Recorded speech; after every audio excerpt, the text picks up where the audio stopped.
July 2015, a very public economic meltdown. A country in debt and on its knees. Greece was forced to bend to the will of its creditors in exchange for much-needed cash. Public sector pay freezes, rising sales tax, pension reform. They were some of the conditions, dictated in part by the International Monetary Fund. Σε χειρότερη μοίρα από αυτή που την έχουν καταντήσει ως σήμερα. Ποιοι μας τρομοκρατούν? Αυτοί που έφεραν στη χώρα το χάος και μας απειλούν με το χάος. Is Greece an example of what some see as heavy-handedness from the IMF? Are its loan conditions too intrusive? And should the IMF be imposing its economic policies on the countries it helps?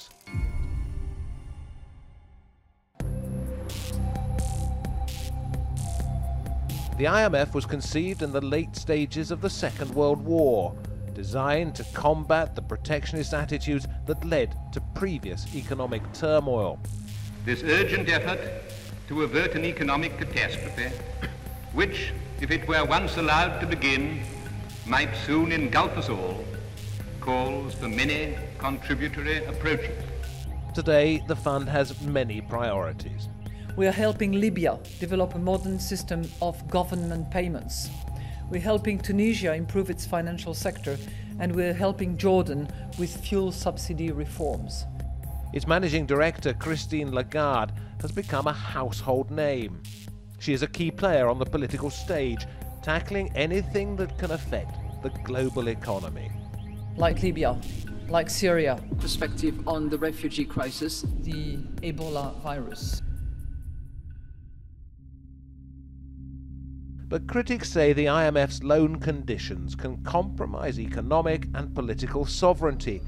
Developing countries are encouraged to exploit natural resources to generate quick revenue. Cuts to government spending can see healthcare underfunded, and forced divestment in agriculture can lead to food shortages. Our loans to countries experiencing difficulties, our loans are conditional upon various requirements, but all of them aim at restoring stability, restoring growth, and debt sustainability.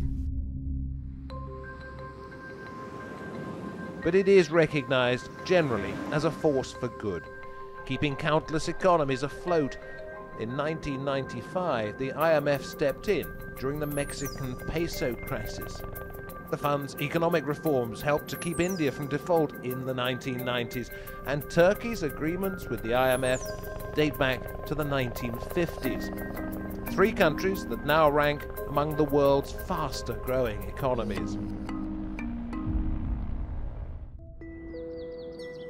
The IMF's objective is to promote global financial stability. But in trying to put itself at the center of the world's economies, is it actually failing its members with what some say is a one-size-fits-all neoliberal agenda?